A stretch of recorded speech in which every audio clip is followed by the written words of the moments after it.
dans le Live TV Finance. Merci d'être avec nous en direct. C'est l'heure du chrono-CAC, l'ouverture de la Bourse de Paris avec ce matin Antoine Quesada, formateur et coach. Bonjour. Bonjour. Antoine, comment est-ce que le CAC ouvre ce matin? On rappelle qu'il a clôturé la baisse hier.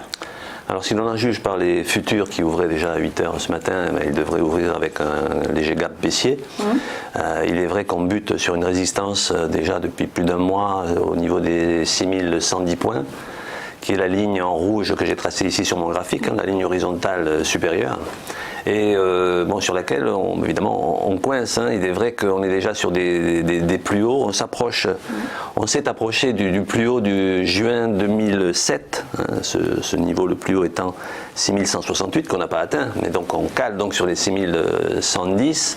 Que dire? On est toujours sur une tendance haussière. Moi je m'étonnais ces dernières semaines de voir que l'impact du coronavirus finalement n'était pas visible, en tout cas graphiquement sur les marchés. Comme toute inquiétude, à partir du moment où on a un ange gardien, et les anges gardiens de la finance, ce sont les banques centrales, et parce que les investisseurs ne sont pas spécifiquement des êtres plus courageux que les autres. Simplement, quand on est protégé par un ange gardien, il est beaucoup plus facile de se laisser aller à l'optimisme. Mais si ces anges gardiens, donc si ces banques centrales elles-mêmes commencent à se dire que peut-être l'impact sur l'économie de ce coronavirus sera supérieur à ce que l'on pouvait craindre, à ce moment-là, effectivement, on peut s'attendre à ce que les marchés, à ce que les investisseurs eux-mêmes redeviennent beaucoup plus prudents et beaucoup plus réalistes, j'allais dire.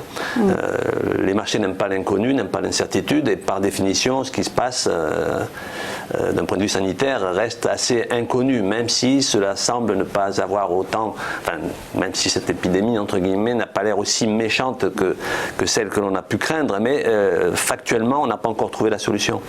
Et donc on ne sait pas jusqu'où ça peut durer, et de ce fait on peut maintenant se mettre légitimement à penser que ça peut remettre en question la croissance mondiale, puisque si les économies sont légèrement, nettement paralysées, ce qui semble être un peu le cas, en tout cas au moins à partir de ce qui se passe en Chine, tôt ou tard ça doit avoir un impact sur les marchés. Et donc c'est peut-être ce qui est en train de s'amorcer, en tout cas mon sentiment, c'est que depuis que le rapport du FOMC commence à dire qu'effectivement tout ça pourrait impacter vraiment l'économie, je ne vois pas comment il n'y aurait pas de respiration de marché. Alors, à mon avis, rien de grave pour le moment, si ce n'est que cette résistance des 5110 points, elle n'a pas été cassée déjà depuis un mois, et donc elle fait office de repoussoir en ce moment. Donc je pense qu'un retracement serait légitime sur la ligne horizontale ici en pointillé, que j'avais déjà évoqué il y a 2 semaines, qui est mon graphique habituel. Donc cette ligne en pointillé bleu qui est un gros support sur les 5955 points.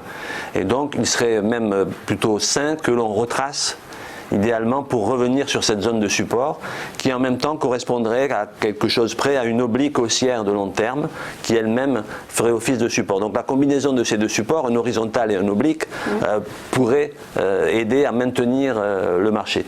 Sinon, de façon factuelle, la tendance elle est haussière, il n'y a rien à dire, si ce n'est qu'il serait légitime que l'on retrace, et on verra jusqu'à quel point, en fonction de l'optimisme ou au contraire du pessimisme qu'auront les banques centrales et de ce fait les investisseurs eux-mêmes. Merci beaucoup Antoine Quesada pour votre analyse. Dans un instant, le point stratégique hebdomadaire. À tout de suite.